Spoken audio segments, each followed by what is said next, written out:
রাত প্রায় 12টা। গ্রামের নির্জন রাস্তা, বাতাস থমকে আছে, মেঘের আড়ালে চাঁদ লুকানো। হঠাৎ রাস্তার মাঝখানে একটা কালো বিড়াল এসে বসেছে, চুপচাপ, নিঃশব্দ। বলে রাখা ভালো, এই গ্রামের মানুষজন একে অশরীরী কালো বিড়াল বলে চেনে। বলে, যার চোখেও ধরা দেয় সে 3 দিনের মধ্যেই হারিয়ে যায়, চিরতরে। সেই রাতে শহর থেকে আসা একজন তরুণ ছেলেও হাঁটছিল সেই পথ ধরে, কানে ইয়ারফোন, চোখ ফোনে। হঠাৎ থমকে গেল, দেখল তার সামনে বসে আছে সেই কালো বিড়াল। চোখ দুটো লালচে, জল করছে। ছেলেটা কাঁপতে কাঁপতে পেছনে তাকালো, আর তখনই বিড়ালটা হাওয়ার মতো মিলিয়ে গেল।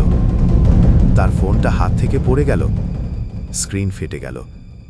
সে দৌড়ে পালাতে গেল, কিন্তু একবার শেষবারের মতো পেছনে তাকাতেই তার চোখে যেন সেই বিড়ালের ছায়া ভেসে উঠল। 3 দিন পর কেউ আর তাকে খুঁজে